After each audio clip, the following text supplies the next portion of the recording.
Welcome to the first Provident webinar of the new year. I hope all of you had a safe and enjoyable holiday season.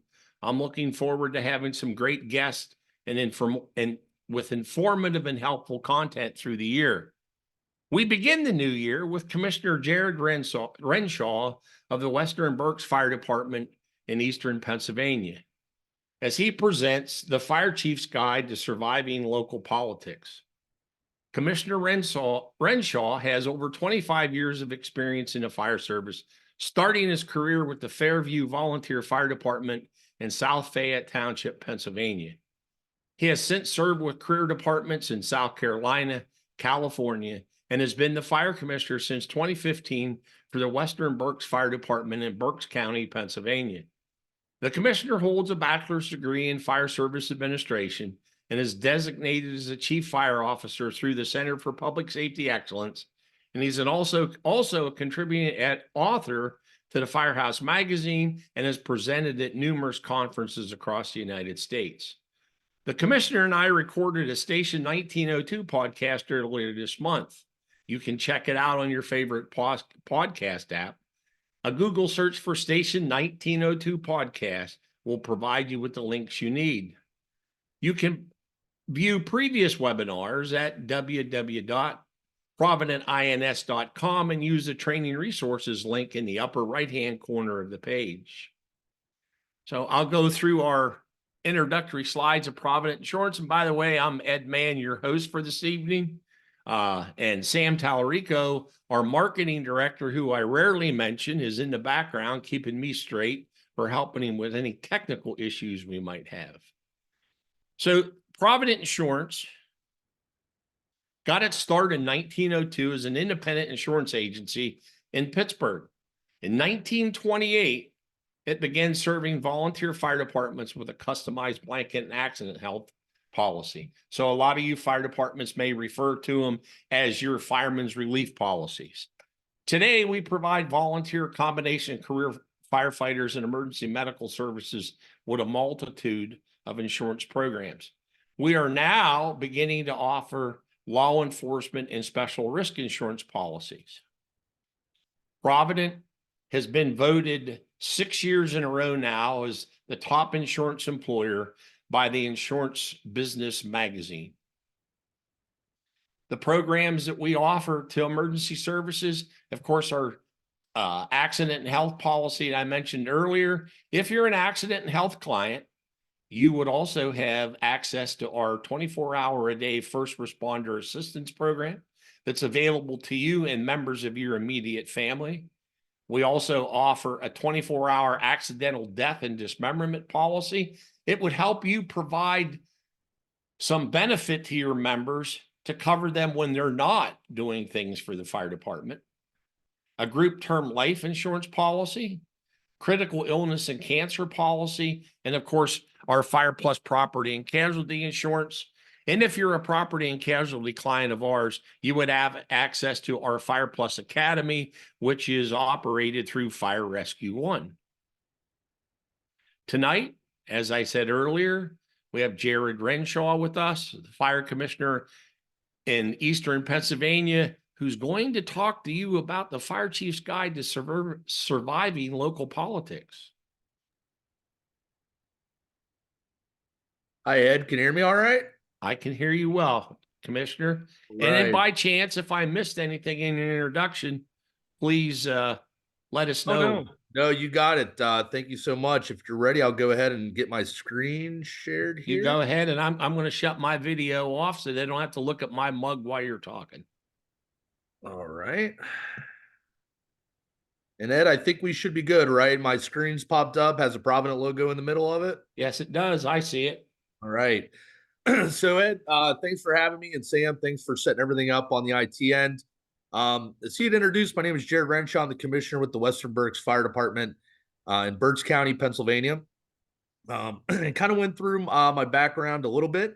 But one of the things I just kind of like to touch on is, how I got started in the fire service, more so when I got started in the fire service and how I came across politics. So started as a volunteer out in Western PA in the suburbs of Pittsburgh. And, all we really knew what was going on in regards to politics was that we had township commissioners that would every once in a while show up at a meeting or, kind of dangle the carrot in front of our face with, well, we'll keep them quiet. We'll offer a little bit more money every time. I left there. I went to James Island, South Carolina, where I got my first full-time firefighting job.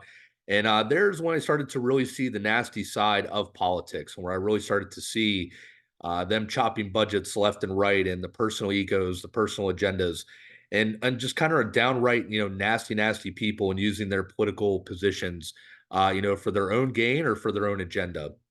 I left there, went out to California as a battalion chief with a place called California City. Yes, it's a real name. It was the city of California City. Look it up on a map.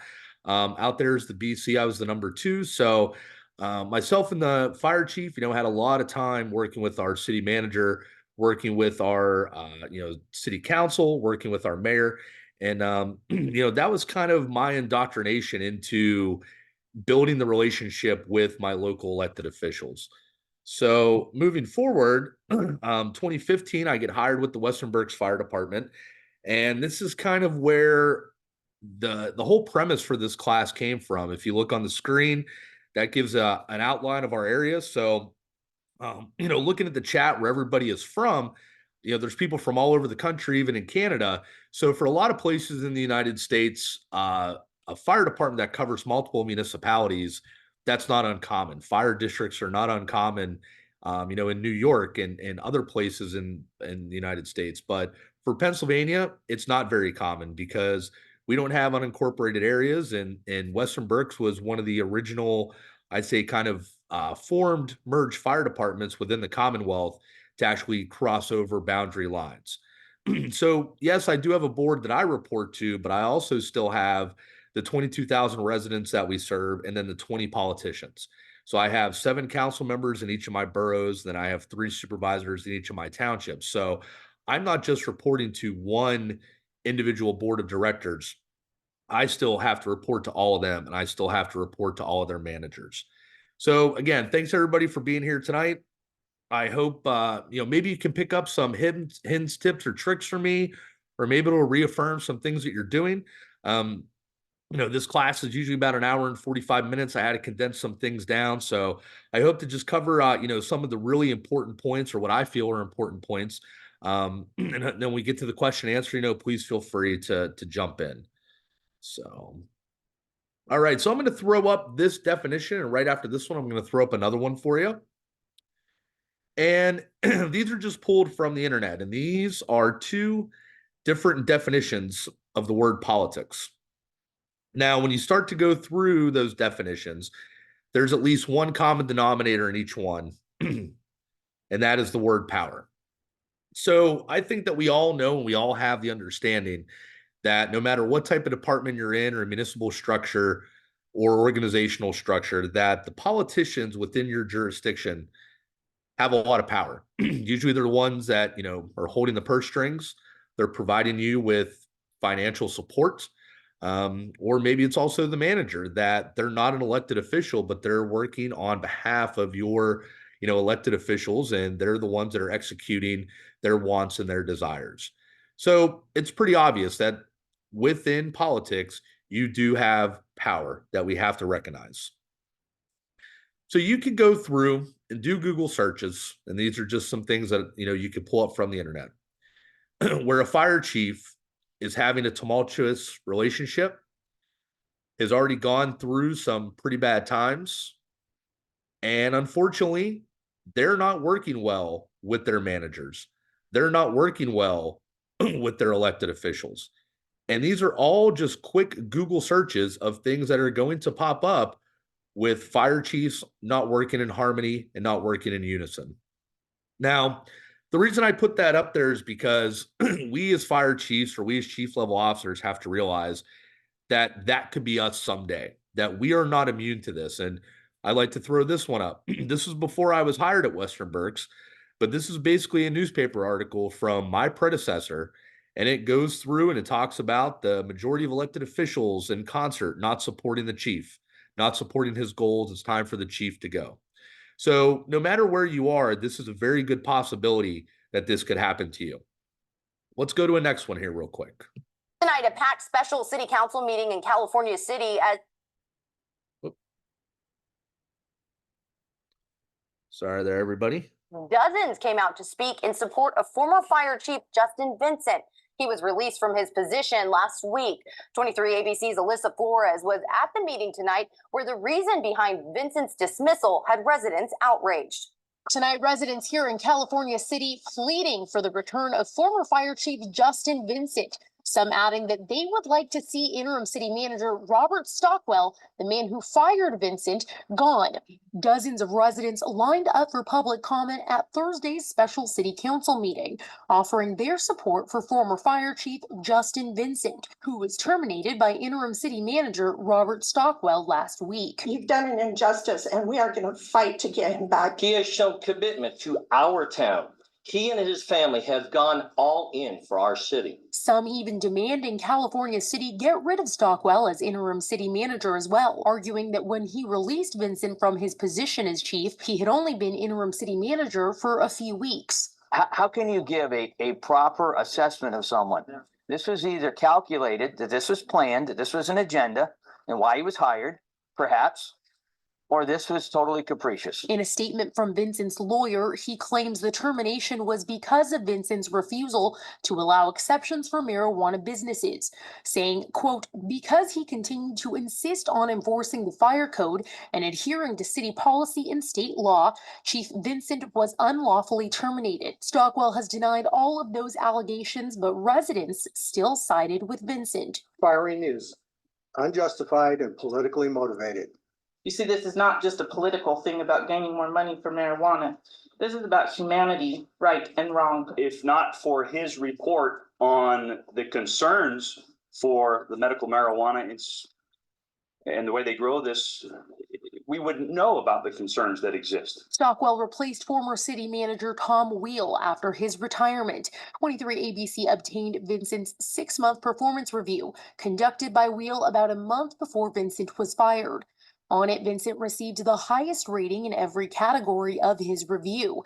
Residents at the meeting agreed. You made one of the best decisions you could have when you hired Chief Vincent. Stockwell and the city council denied to comment further on former Chief Vincent at the meeting, instead moving on to discuss what was on the agenda, medical marijuana business licenses. Meanwhile, tonight, city council members voted to approve 108 medical marijuana business permits for the cultivation, manufacturing, distribution, and testing of medical marijuana in city limits. In California City, Alyssa Flores, 23 ABC.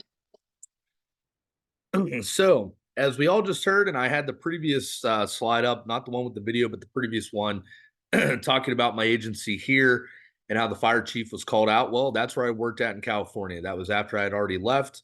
But that is a prime example and a great example of something where these elected officials have used the city manager to basically do their bidding. And as you saw in the video, that Chief Vincent got exceptional marks, exceeds expectations on his performance evaluation, was adhering to the fire code, city code, and that's why he was let go. So even somebody that was trying to do the right thing was still let go due to personal agendas, egos, you name it. And that's why I like to kind of throw that slide, the one with my other department, all those little news articles, because like I said, we are not immune to possibly being replaced. Even if we are doing the right thing at all times, it's very possible that it could happen. So you as a firefighter and you as a fire chief, you get in the fire service. A lot of people do have aspirations to become a chief.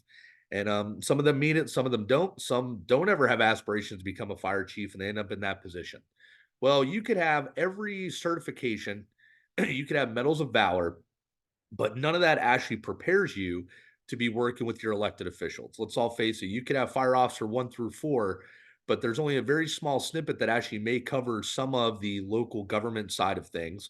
But that doesn't actually teach you on how to, be aware of what's going on and how to build those relationships. So we all know Gordon Graham and talks about, the risk assessment. And I like to have the top 2 circled. So the high risk and low frequency and the high risk, high frequency. So I think for a majority of us that are fire chiefs in kind of small town USA, or even I saw a lot of people in Canada, within your small towns, you're going to run into your elected officials wherever you go, whether it be the grocery store, your kid's sporting event, a restaurant, etc. You're going to run into them. And to think that it's not a high risk thing is asinine, because no matter what you say or what you do, you always have to be on your A game when it comes to being the fire chief. So whether you see them all the time or you see them periodically, it's going to be a high risk thing for you. And that's not just when you're running into them in the community, as we're going to talk about as we go through this program, but that's also when you see them at city hall meetings, etc. So who are our politicians? All right, so on the screen, I have a couple of them up there. We see George Washington. Down in the bottom, for anybody with kids or grandkids, that's Mayor Humdinger from Foggy Bottom and Paw Patrol. The upper right, that's Elise Eiler. She's actually the only politician in her town because she's the only resident. Bottom right hand, Ted Danson from the TV show Mr. Mayor. And then if we all know the person in the middle, right underneath below where it says politician, Alderman Swayzak from Chicago. If everybody remembers the movie Backdraft, he was closing firehouses to make money. So who are our politicians? Well, for a number of reasons, people get into it. You have some that truly wholeheartedly believe in making where they live a better place for themselves, their families, their kids, their grandkids. You have others that they kind of follow in the family footstep, just kind of like within the fire service, that they had their grandfather do it, and their father, or their grandmother, their mother. People get into it for a multitude of reasons, and that's fine. That if you're getting into it for the right reasons, but the ones that are getting into it for the wrong reasons, and I think we probably all know who that is probably in your town. You probably have some. You have the slumlord that was tired of getting notice of violation, so they decided, well, I'll run for council and I'll fire the code enforcement officer, or the public works director who got fired from their job, so now they're going to retaliate and they're going to go ahead and run for council, and they'll get back at people. Those are our politicians. They come from all different types of walks of life with all different types of backgrounds. And, depending on where you are and how it's made up, you could have 3 of them, you could have 5, you could have 7, you could have 9. It's all based on, how your government, your local government form is structured. So that's Ben Wyatt, who is the city manager in Pawnee, Indiana, in the TV show Parks and Rec. So who are our city managers or our borough managers, town managers, whatever your government may be? They're, again, just like your politicians, they're coming from a lot of different backgrounds. So if you start with ones that, hey, I truly want to do this. This is something I've always wanted to do. Well, they kind of have the steps in place. So they, typically go out and get a degree, and then typically get a master's in public administration. And that kind of sets them up for that type of job within, running and working within local government. Or you have some that maybe you've already worked in local government that have making that transition and shifting over, like, your finance director goes and becomes a city manager, or the police chief goes and becomes a city manager. Just like your politicians are coming from a multitude of backgrounds. But 9 times out of 10, there's somebody that does have some type of paper, to back them up, that they have some type of formal education that's backing them up and putting them in that position. So when you become the fire chief, whether you're hired in from the outside, you're promoted from within, just like we do around the firehouse, that we always say that, in the firehouse, the size up begins before the bell even goes off. And, that's us driving our areas and knowing building construction and, hydrant locations and ways in, ways out, street names, etc. But that's the same type of thing whenever you now take over as the fire chief. So again, if you're hired from the outside, promoted from within, you have to start your size up once you get that job offer. And the easiest way to do it, and thanks to technology, is that most things you can probably access via the internet. So you could go on and you can look through your municipality's meeting minutes. And yes, some of it can be very boring, some of it can be very dry, but you can start to go through there and you could see, how your elected officials, how they have voted on issues with the fire department previous, or possible legislation that they brought up, or budget items that they've really discussed or harped on, or focused on the fire department. You can check all the different news outlets, so either print, digital, video, whatever it may be. Just start Googling, start searching through there, and see if there's any speeches that were made or any news articles that can give you some insight. They're a great way to do it, and most of us all have social media.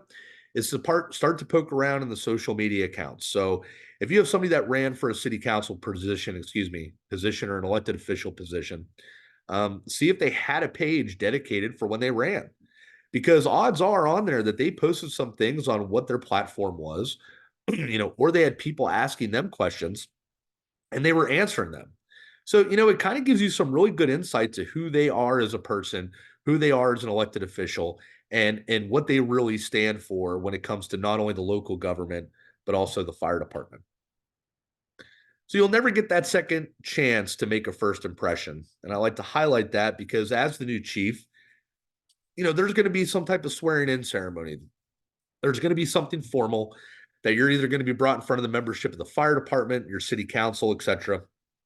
And you're going to be that person now that's on stage. So, make sure when you come in as the new fire chief, you come in with some oomph behind you. What I mean is you're energetic, you're enthusiastic. You want to talk about the programs and initiatives you have for the fire department. What's your vision? What's your goals? You can't just come in and put up your right hand and, thank you so much. I really appreciate this opportunity. You really have to come in firing on all cylinders because A, it shows that you're really excited about the position, and B, it shows that you're committed. When I've traveled and through my jobs, that's me and my cousin, my uncle down on the right-hand side when I got sworn in California. I got to the meeting early. I seeked out my elected officials. I introduced myself to them. I introduced my family to them. It shows the commitment that you're making. And even if you're not relocating for a job, we all know that even in the volunteer fire service, it is a huge time commitment to be the fire chief. It's a lot of responsibility. It's a big time commitment. And if you don't have the backing of your family, then what do you really have backing you up? Yeah, your members can support you, but if your home life is not set up correctly and you don't have that support system there, unfortunately, you're probably going to fail as a fire chief. So, make sure that you're showing that your family's backing you up, that you're committed, that you're excited. And this is where you really start to build those relationships. It shows them that, you're thankful for having that job and you're thankful for being there and that you want to be a part of that department and part of that community. So another one is to talk to your manager. So the borough manager, town manager, city manager, whatever it may be. Hopefully they'll lay out some expectations for you as a new department head, and then you can lay out some expectations for them as well. And, you can really discuss those current issues. And if they have the pulse of that municipality, they'll be able to hopefully give you some really good input on how the fire department is being viewed. And that's both internally and externally. So, they're going to hear from their elected officials who are hearing from their constituents. So they could tell you all about the external view of things. Internally, they could definitely give you some heads up on how it's viewed within that government. What's going on? Are there any, labor relation issues we have to discuss or talk about or anything that pops up? But it's really important within, those first couple weeks, if the manager doesn't take the initiative to set that meeting up, that you do it as a fire chief. Another one is to meet with your fellow department heads. So remember, they were all in this position once too. They were coming in as, a brand new department head and they were taking over. But now these are going to be your peers. So, they also, just like along with the manager, are going to have some really good input on possibly, hey, maybe what the fire department is facing, but even just kind of what's going on with city government and maybe even the elected officials. I think especially if you kind of team up with, police and public works, kind of those, those public service organizations that we all are, they'll give you some really good input on how your elected officials view things and how they handle things. And, maybe some of the trials and tribulations that they've been through. But, this all goes back to when you're talking about your elected officials and you're talking about your manager. Now you're talking about other department heads, is that relationship building with inside of City Hall and how important it is. And I like to have those slides in here to kind of reinforce that. All right, it's showtime. So when I say showtime, what I mean is that is when you are getting up in front of your council, your elected officials, and your department is now on display. So, typically most places will have one, municipal meeting a month. Some of them have two. Most of them are in the evening to accommodate, residents who work during the day. So that's who else is also going to be there. But this is the time that you have to really showcase your agency. Now, unfortunately, Most of us who have been doing this for a long time and go to these meetings know that we have a very minute amount of time to actually talk about our fire department. Maybe a minute, maybe two. If an elected official asks a question, great, but that doesn't always happen. They have other, always more important business to get to than the fire department. But this is your time. And just like with getting in and whenever you're, being brought in as that new fire chief, it's kind of that same feeling every time you go to the meeting. And we'll talk about that here in a second. So on the left, that is a business meeting agenda, and that is for one of my townships that I serve. So for those of you that are in a fire chief role and you don't know what your elected official's agenda looks like, you need to pick them up and you need to start reading them. Now, most municipalities, either based off of some type of state code or local ordinance, they have these posted a week before, 24 hours in advance, 48 hours in advance. Hopefully you're getting one, and we'll talk about that here in a second. But what is on the agenda? So anything involving the fire department that may be on there is you have to be ready to answer those questions. So consent calendar, well, these are just some of the different items. So consent calendar is something that's considered routine and non-controversial. So they'll end up grouping a whole bunch of different things together under a consent calendar instead of going through them line item by line item by line item and having to make multiple motions and multiple votes. Great example for something on the consent calendar is Fire Prevention Month, because it happens every October. Fire Prevention Week, because it happens every October. Old business, or sometimes called continuing business, this is an agenda item that has now happened at least the previous meeting or maybe meetings before, and just keeps going and going and going, either for more discussion, more clarification, additional quotes if you're purchasing something. New business, something that's brought up, that night for the first time. This is the first time that, your elected officials are seeing it. So this could be, hey, you're going to buy a brand new fire truck and, it's under new business. This is the first time they're hearing about it, first time that you're talking about it. Staff reports, this goes down to all the department heads, and this is where, you're given a small amount of time to kind of highlight your agency. So if you don't have anything under, new business or old business, continuing business, this is where you're kind of able to talk. And if, we're going to talk a little bit about, an activity report, but, this gives you that little bit of time to, kind of highlight your agency, be the ad executive, and, make sure that they know what you guys have going on, more so than call response. Last one, financial reports. This is probably the most important one that you're going to have to deal with, because when it comes to spending money, the elected officials want to know. And there's also going to be a lot of residents that read your agenda and read your financial report and may have questions for you on why did you spend money on this? Why did you spend money on this? Or why did you spend money on this? I've had it happen. I've had a question about why did you purchase a $23 shower head? I know it sounds crazy, but a council member asked, why did we spend $23 on a shower head? So along with that agenda, you'll have your financial report and make sure that you look that over. There could have been stuff from, earlier in the month that you purchased or maybe had some work done on a fire engine, but anything that, correlates to your department that they're paying for, that how to answer that question. It's a monetary question. Where that money went and why it was spent. So again, talking about the agenda, hey, hopefully you get it weeks, maybe days in advance, weeks in advance. It allows time for you to do your research. That way you can get a little bit more thorough reporting. Everything that you're going to talk about is a little bit more accurate. You're able to articulate a little bit better. And hopefully everything on there is, filtered by your manager. And what I mean when I say that is because your elected officials may have a lot of questions for you before the meeting. So they're going to get their copy of the agenda. They're going to read it over and they're going to say, well, I have questions for the fire chief. Well, those should really go through your manager, but sometimes it may be direct depending on the relationship and how it's built and what it's structured. But they're going to ask you questions about, well, again, everything we just talked about, a new business item, continuing business item, financial item. And you're going to have to communicate all that. So be ready to answer those questions, especially the tough ones when it comes to money. Now, when you get to the meetings, like I said, when you're hired in, the biggest thing is the word up top on that slide, and that's your constituents. So you've already opened up the line of communication with all your elected officials, and they know how to get a hold of you.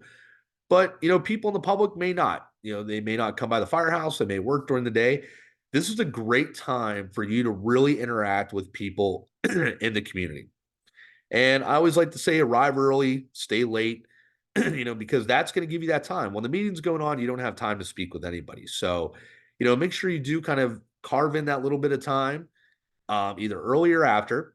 That'll give your constituents the time and your residents time to come up and talk to you. They may ask you about some incidents that have occurred, PR events.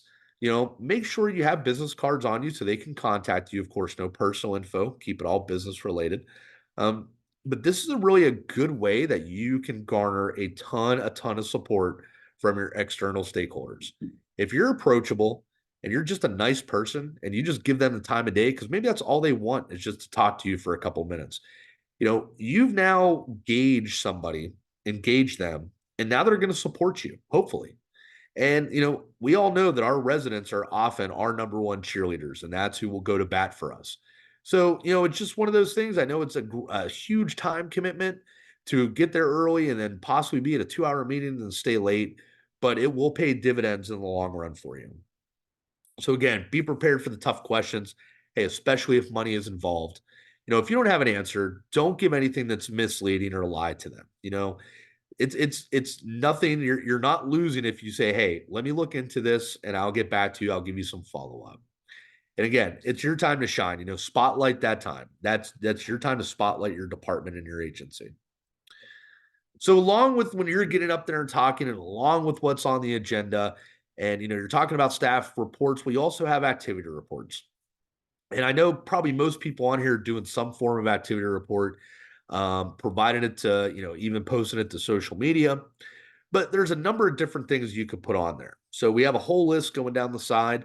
I always like to say your elected officials, though, kind of ask them what they want to see on that activity report. It has to be fluid because as they change or new people get elected or new managers get hired, the information that they want could possibly change. But this is a great way to give them information that they want to see. So, of course, there's always the statistical data and number and types of calls that you went on.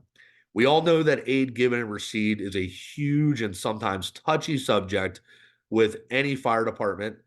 We all have heard it. Why are you going there more than they come here?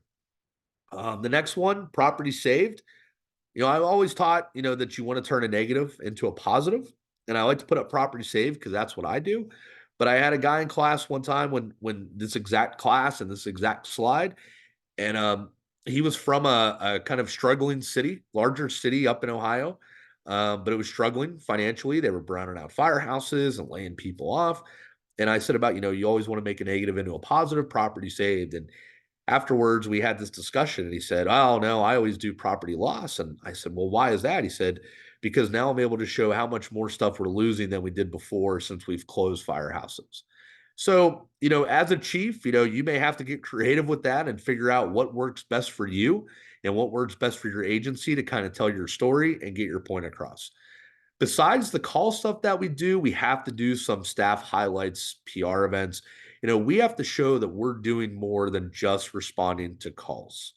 Yes, that is our number one focus. Yes, that is our number one priority to serve the public at all times. But for a lot of fire departments that are trying to justify their existence or justify their staffing or to keep stations open, we're having to go to that next level and really show we're doing a lot more than just call response. The nice thing about having this type of activity report is whatever it's included within your agenda, it says down there at the bottom within time constraints. You're not going to cover all this. You're not going to go through a whole staff activity report while you're giving your little bit amount of time to highlight your agency. So, make sure you get this in. It becomes part of your agenda packet. That way they have time to review it, before the meeting. Also, every resident that picks up an agenda packet, they're able to see it as well. And as I said, you have to keep it relevant. You have to keep it fluid. You have to keep it adaptable. Your activity report should reflect what they want to see, because that's going to keep the hubbub down to a minimum. So if you just continually put up there, how many times you went on calls, or, if you just did, smoke detector installs, but not CO detector installs, and you have a CO, carbon monoxide death, well, that's the type of stuff that they're, going to want to see that you're, you're learning from that. You're using data and moving forward. So make sure you keep it adaptable and fluid, and it's up for what the elected officials really want to see in their report. The other nice thing about the staff activity report is that if you're absent or if you send proxy in your place, maybe a deputy chief, assistant chief, captain, so on and so forth, you as a fire chief are still getting your information that you want to get your elected officials out there. So, even if you send the deputy chief, your information is still getting there. They're still seeing your numerical reports. They're seeing your staff activities, all that stuff. All right. So in regards to call response, there's probably a lot of people on here that already have some type of system developed and on how to notify your elected officials for the numerous types of calls that we respond to, as you can see on the screen: house fires, hazmat, car wrecks, busting ghosts, whatever it is that we may go to. We have to inform them some way, somewhere. And the biggest reason for doing that is because that big thing in the middle on this screen is that question mark, and it's the questions. So I always prefer that I want my elected officials to know, because I don't want a constituent to ask them a question and they look like a fool not having the answer. I don't have to give them the whole story, but when they have somebody ask them, hey, what happened on, Main Street yesterday? Of course, an elected official is going to love being able to say, well, this is what happened. They're talking to one of their residents, they're talking to a voter, they're talking to a constituent. So the questions are going to come from a multitude of places. If you have council members that are more engaged than others, then the questions are going to come from their colleagues. If you have a council member that's really only there that one day a month, doesn't really care, if it happened on their street, they're going to ask. It's going to come from the media. It's going to come from the press. If they want a snippet, if they want a statement, if they have a good rapport with an elected official, especially say it's a death, they're going to maybe reach out to that person. And then the constituents when they run into them. Now, for us as the fire department, we're not going to have time right away to make these notifications. And, we're not going to be sitting on scene at a working house fire, and I'm going to be worried about pulling out my phone and texting my manager, my elected official. And, I'm not going to be worried about that. But as soon as time permits, I'm going to do that. Why? Well, I'm being proactive about it, and I'm making the first notification. So when we talk about relationship building, we talk about communications, that's a big thing for us, is that, we're being inclusive with them. We're including them into what's going on. And, with us making the first notifications, we're controlling the message. So if we were to have a fire and we don't tell our elected officials, well, guess what? That's where the rumors start. And that's where anything and everything could be brought up within this conversation. And we don't want that. We want them to know what the fire department did. We want to be able to tell them, hey, these were our steps, A, B, C, and D. We want to control that message. You have to be able to do that 24/7, 365. So even if, you're off, you're on vacation, you're wherever, something has to be put into place. But again, you have to have a system. So you have to have something that follows some type of policy, some type of procedure. It's for business purposes only. I love the concept of the paper trail. So instead of calling them on the phone and saying XYZ, hey, you send them an email, you send them a text message. That way they can't take your words and contort them, because we all know there's some bad politicians out there. But the thing at the top is the expectations. Maybe they don't want to be notified. Maybe they do. Maybe they don't care that it's 3 o'clock in the morning and you're texting them to say that, hey, we had a fire in your tent. But all that has to be developed beforehand. Don't wait until the first fire occurs with you as the new fire chief and go, oh, what do I do now? Or who do I tell?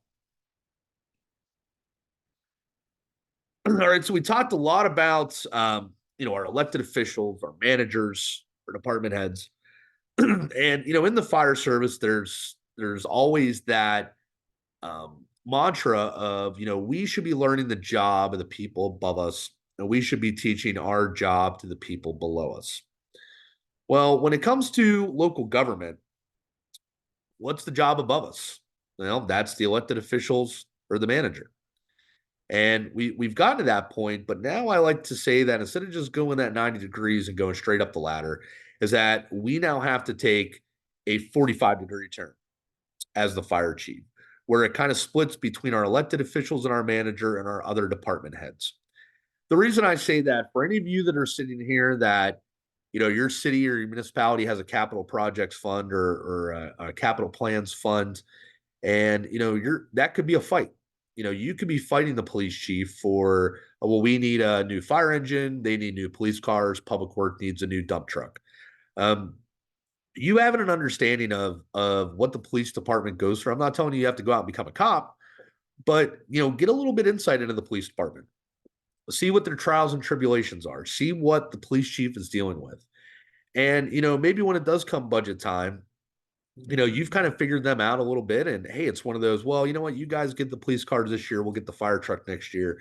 It makes you as the fire chief look like a rock star in that, hey, the fire department had no problem stepping it up and helping out another city department. When it gets over your manager and your elected officials, maybe as a fire chief, you want to become the manager. So you're already kind of stepping up your game into learning that. But if you're not, figure out how they work, how they function, how they operate. What type of rules are in place, either from the state, federal, local, that they have to follow.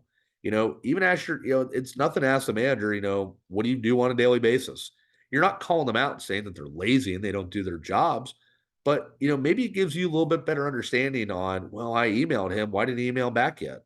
Or why didn't they include this on the agenda when I've been asking for it for 3 weeks? Well, maybe they're going through, processes and steps where they have to kind of weed out things that, aren't the most important to be on the agenda that time. Or like I said, if they have the pulse on their municipality, they may know something a little bit more than you do. And are, while you're playing checkers, they're playing chess, being a little bit more strategic.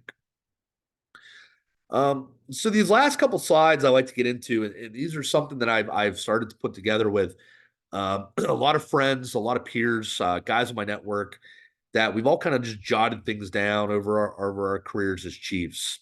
And I like to start with this one because this is one of my favorites. So the gentleman on the right, that's Eric Sailors. He's actually the fire chief in El Cerrito, California. He retired out of Sacramento. And I found this article years ago, and it's there on the left-hand side. He's the author. He's written a couple other ones, but he was the author of this article. Fire departments are not businesses, they're critical infrastructure. And I like to throw this up there because it's something you can easily Google. Just his name, take a picture of the slide, whatever.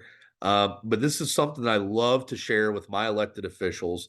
It's something that I love to reference because there are a ton of just really great concepts that he has within this article that you as a fire chief has to use.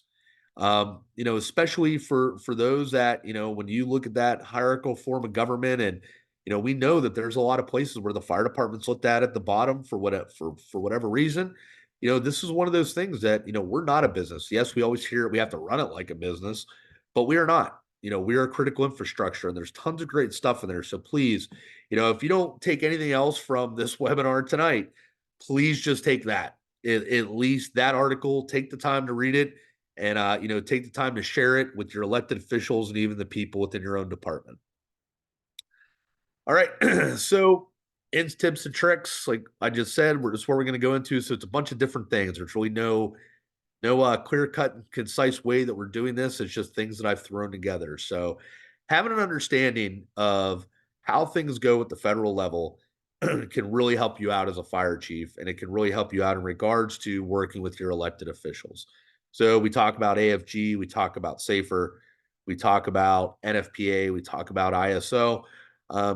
Those are all things that your elected officials may have an understanding on, but it's your job to educate them on what it could do to benefit you as a fire department.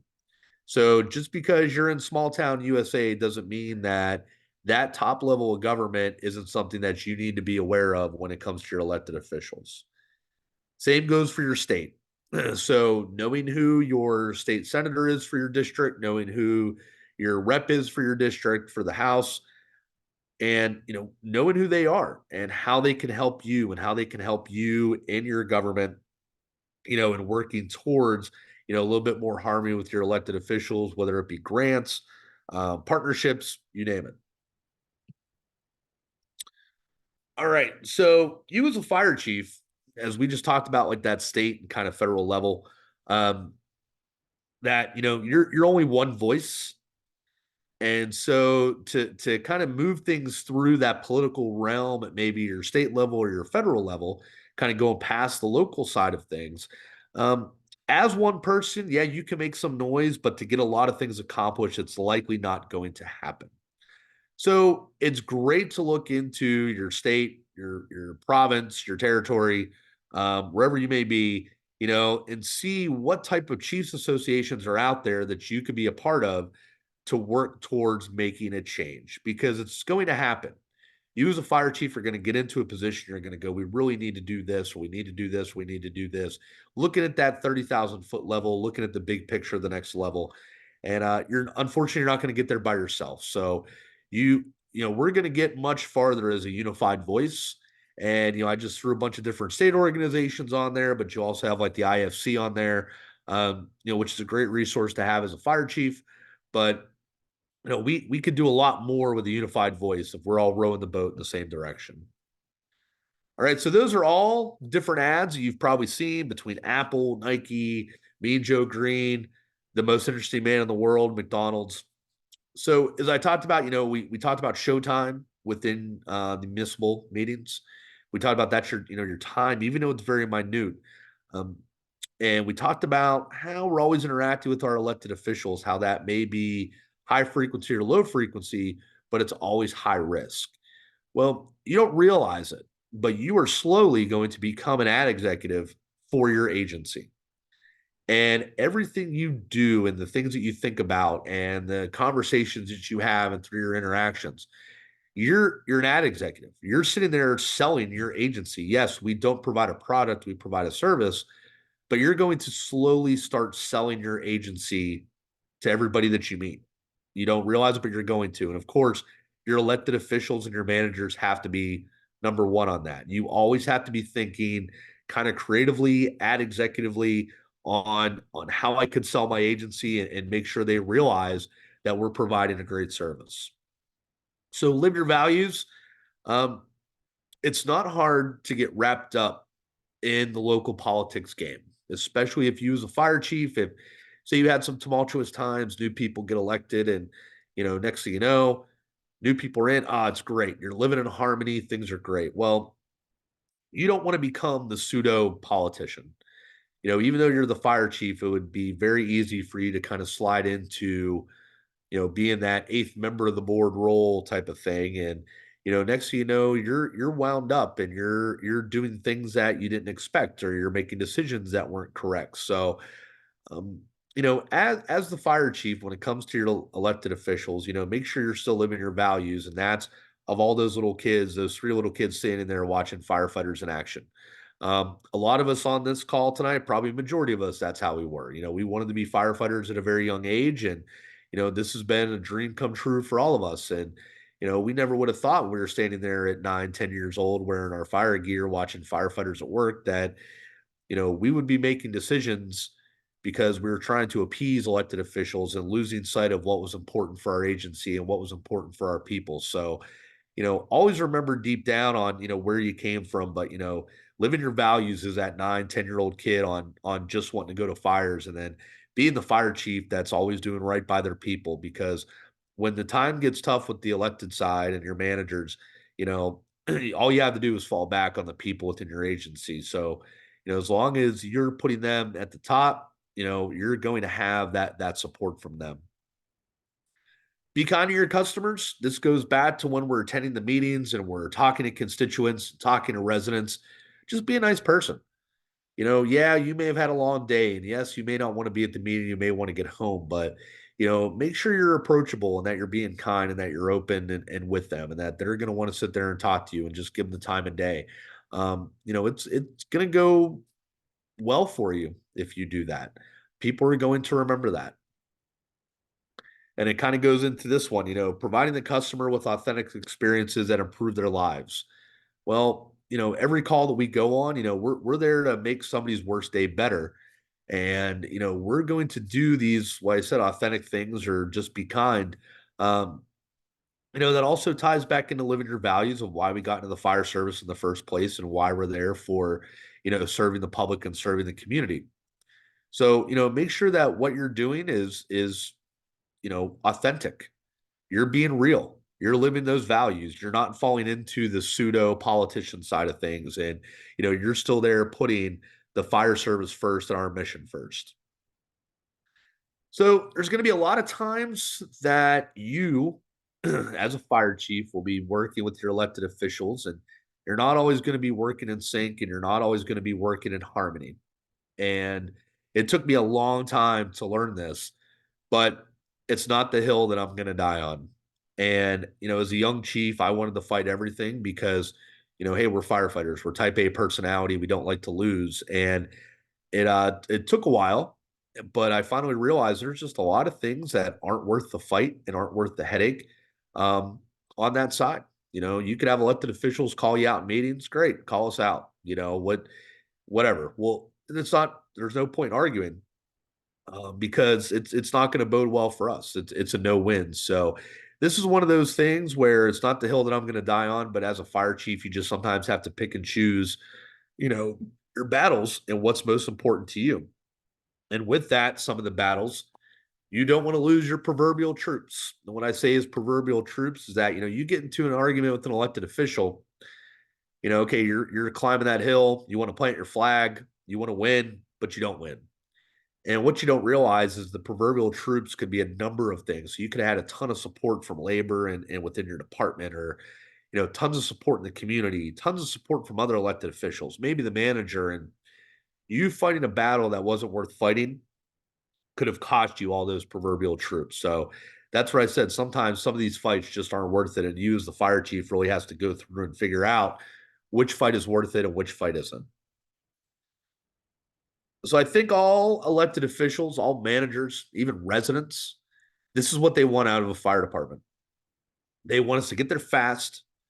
They want us to be reliable. They want us to be good at what we do. And they don't want us to cost a lot of money. Well, I still have yet to find a fire department that meets all three of those criteria, because a lot of times if you're going to be fast and reliable, it's going to cost money. And if you do it on the cheap side, guess what? You're not going to be fast and reliable. That's just a majority of the time. And when I say cheap, that's not just monetary. That's also like time commitment from an all volunteer agency. They're giving up a ton of time, and that's costs more than money sometimes. But these are what our three elected officials want out of us. And unfortunately, that's not always going to work, and it's not always going to happen. But that's kind of what we have to strive for, is that red star in the middle, and kind of look at those things as they overlap. And, that's what we have to try to work towards to try to make them happy. So, face man from A team on the left, and then you all know from Dark Knight. Yes. Okay.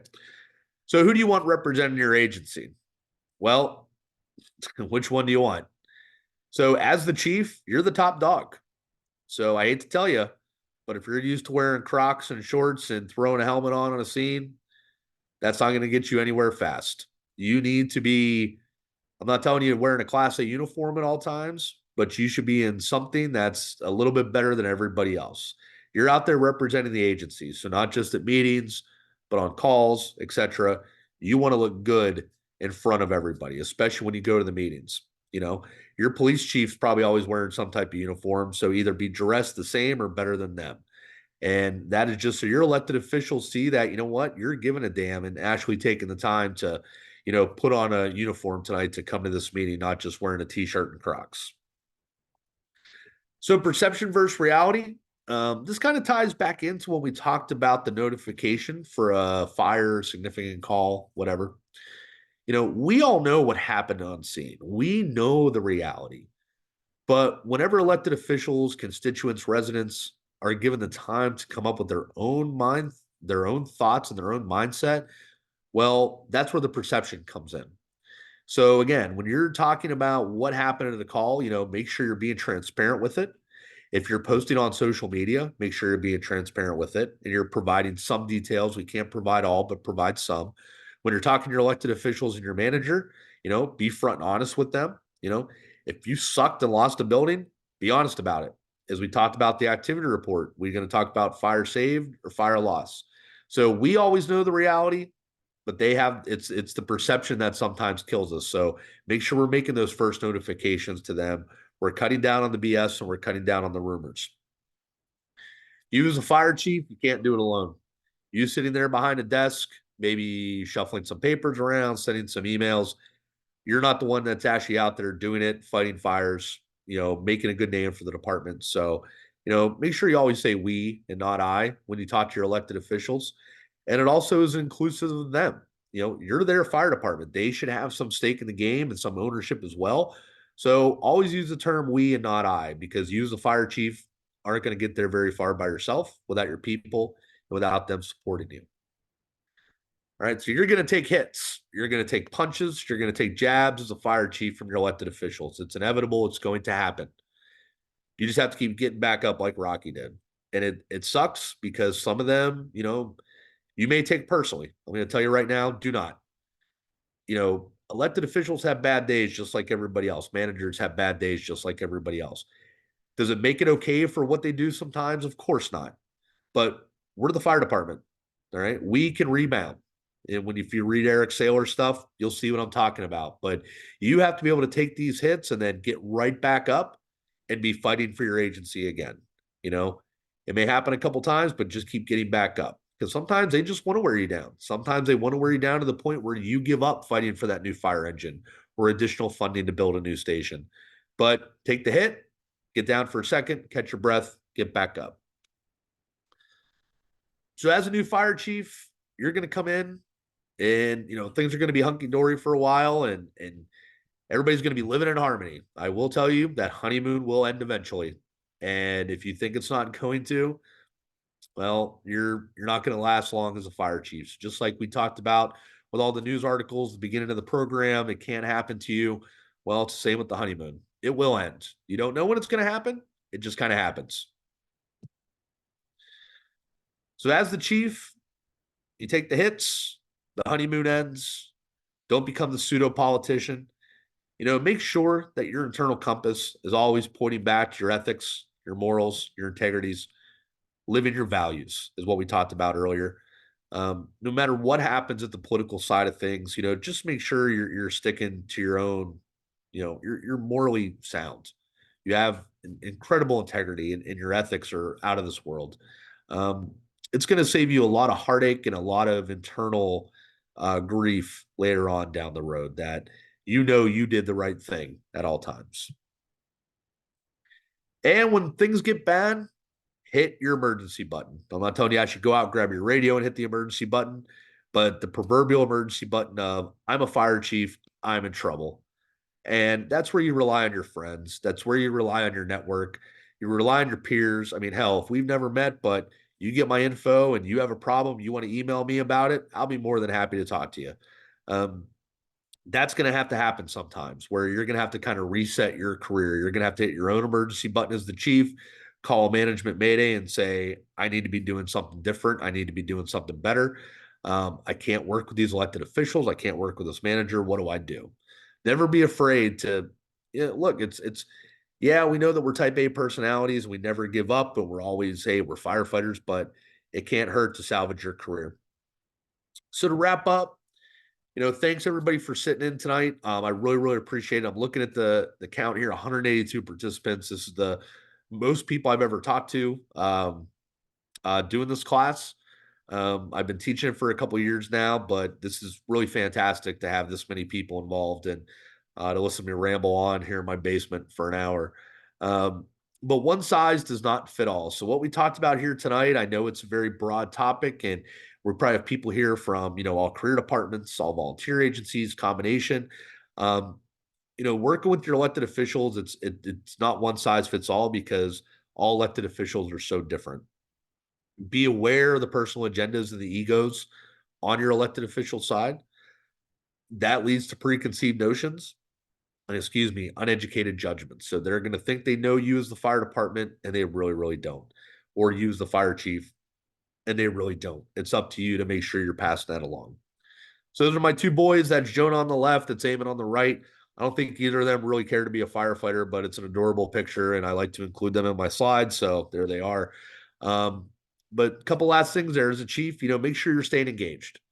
Even if you're in that all volunteer agency that, you only may see people once a month at a meeting, it can never hurt to send an email every once in a while, run into them in a meeting, run into them at the grocery store.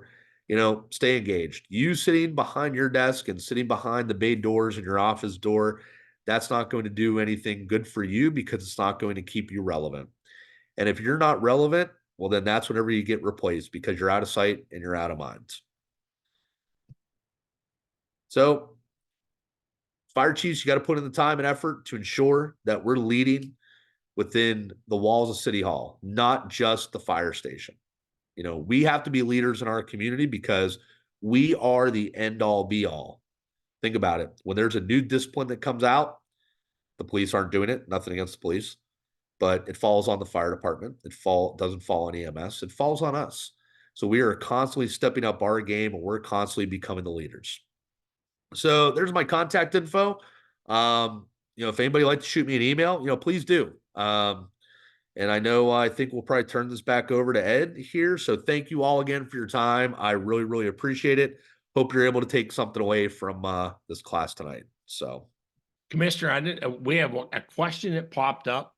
Yeah, shoot. Let me get this. The question is, any other tips on how to educate those elected officials on how the department operates or should operate? All right. Thanks, Jim. Thanks for the question. That's a fantastic question. So let's go over a couple things. So if you look at the IAFF has their days with their elected officials, I believe it's called Fire Ops 101.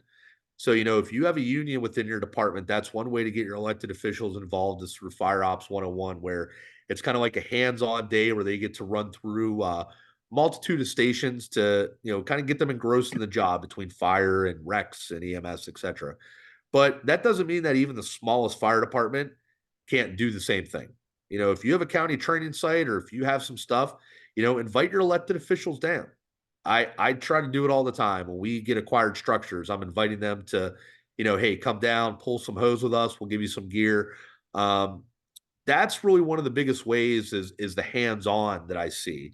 There are ways just being open and transparent and honest with your communication. So if you're doing monthly activity reports, great. If you're doing a year-end report, great. Are you telling your story on social media? Facebook is free. Tell your story that way. That's really a great way to do it. Great. I didn't see any more questions. It looks like an old friend of yours from James Island said he's glad to see you're doing well since you left there. Well, I don't know who that could be. I'm worried now. Well, let me see his name here. I don't want to try to pronounce his last name. Where'd it go? Michael, Hanuscin. Oh, yeah, he was the chief in Charleston. Chief. All right. Well, yeah. He's sending his regards. So look, Commissioner, I don't want to make this about me, but as you were doing your presentation, I had to smile several times. I mean, as you know, and I don't know, many of our listeners know, I served as the state fire commissioner for 14 and a half years. And obviously it was a political appointed position. Huh. And I survived, 4 governors, if you will.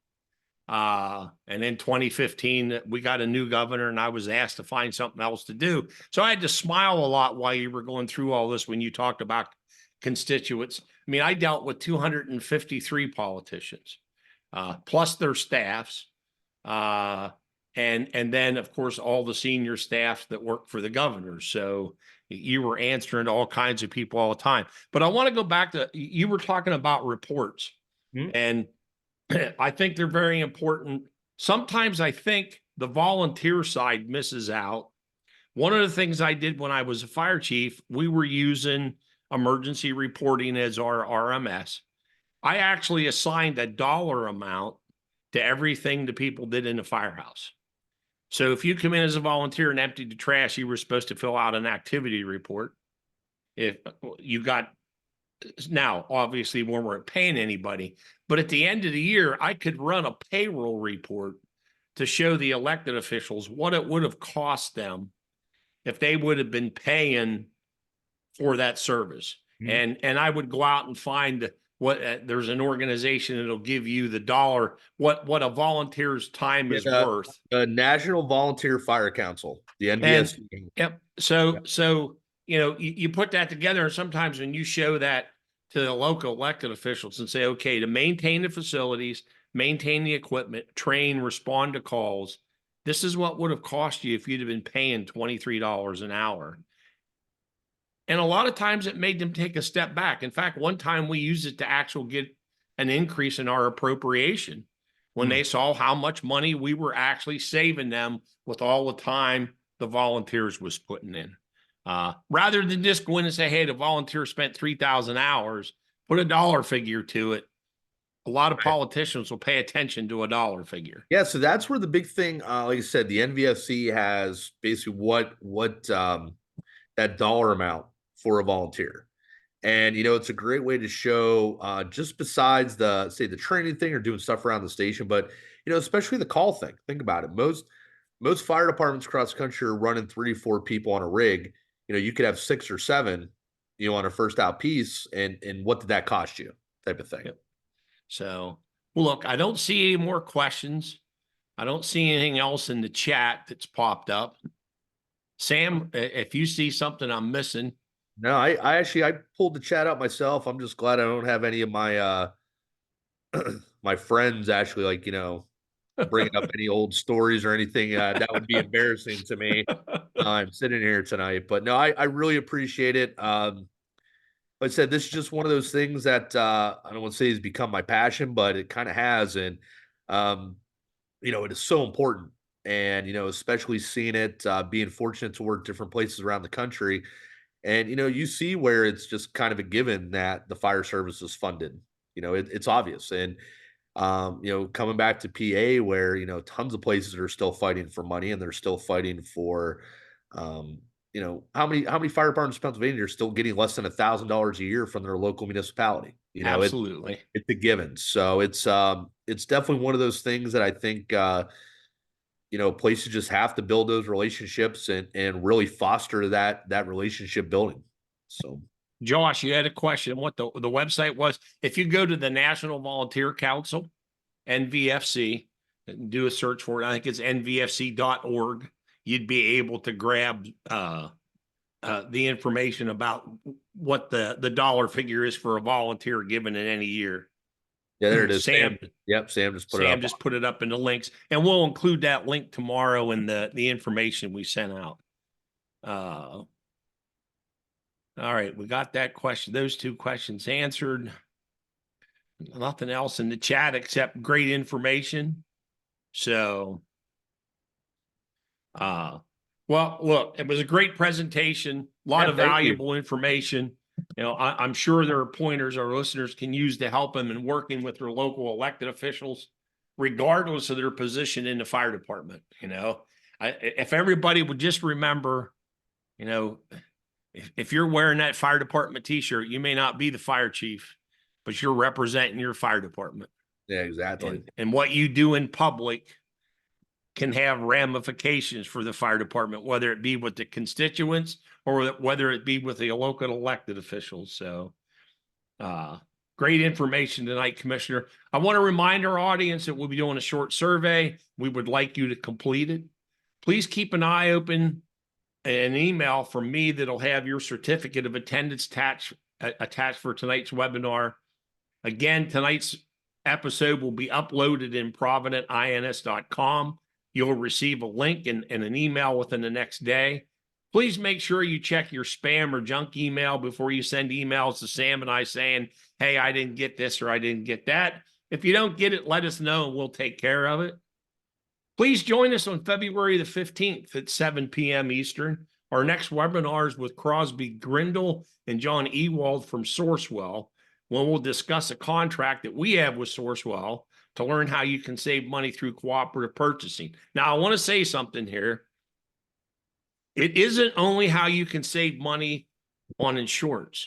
Sourcewell has 52 other contracts that they've negotiated for public safety related supplies. 52 contracts, folks. So might be if you're looking to save some money for your organization, it might be a good webinar to join on February the 15th. Also, we'll be doing another webinar in February on February 22nd at 7 p.m. Eastern with Bobby Snyder from the Energy Security Agency to discuss incidents involving lithium-ion batteries. Until we see you again and hear from you again, Stay safe for your family's sake. Good night.